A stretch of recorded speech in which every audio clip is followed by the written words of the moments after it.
What's up guys, Dr. Ashori here with drashori.com. So we're going to talk about the 3 things that stress does to your body and the 3 things that you can do to hopefully reverse that and decrease the amount of stress that you're experiencing. The 3 bad things that stress does is it affects your blood pressure, it causes blood sugar problems, and it affects inflammation. It increases inflammation. These 3 things, of course, are all kind of interconnected, and they can cause other things to happen downstream and upstream. Overall, it just complicates your health. It makes pain worse. It makes sleep more complicated. It makes your weight gain and weight loss and muscle balance messes it all up. So those are the 3 things that stress does. But what is it that you can do? So the number 1 thing is to journal for the sake of organizing. So journal, organize. And the second thing is meditate, which is more about getting your mind out of that cycle of constantly obsessing over what's going on. And the third one is exercise, to really balance out all the stuff that's going up here to help your body sort of decrease the amount of damage that's happening from that. I would say that the 3 things that stress causes is pretty self-explanatory. We don't need to talk about that much, but I do want to talk a little bit about the things that are in your control.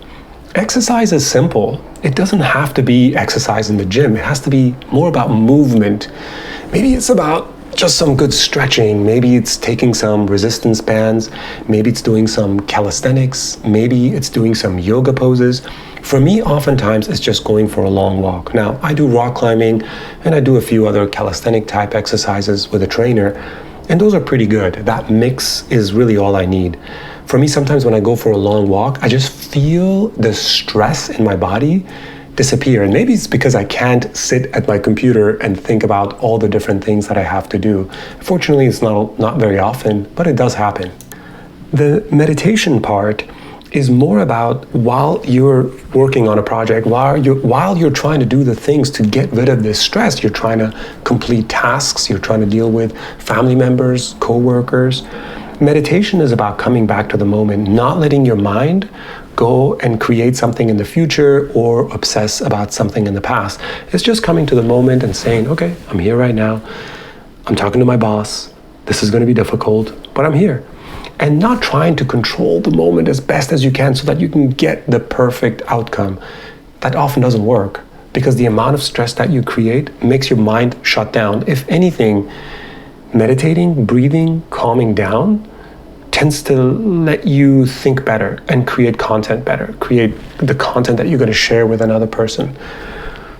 Finally, actually, the first one that we talked about is the journaling. So when I journal, I'm just trying to get everything out of my head on paper. And the longer you journal, the more likely it is that you're going to get those important tidbits out. The first paragraph, the first 2 paragraphs you write might just be like, yeah, I just did this today and I'm doing that today. Or if you're writing it out. And then the 3rd paragraph and 4th paragraph, you have to come up with something to write. And all of a sudden you start talking about how your sister is driving you crazy. And like, oh, wait, where did that come from? But that's journaling. That's getting things that are in here out. And that's what a good therapist does. They just help you talk about stuff. They help you get stuff out. Now, I journal sometimes to organize my thoughts and also to track things, to get things down on paper. For example, I'm actually looking at a list of things that I kind of want to do that are important to me for this month. And I really want to get these done. My fear somewhere in the back of my mind is that if I don't write these down, or if I don't get them done now, I'm going to forget about them and they're going to blow up and become something way bigger. All right. Well, the best thing you can do is just create a small list on a piece of paper, something simple, or your Google Calendar or your app. And that's it. Now you got it down on paper and you can reference that in the future.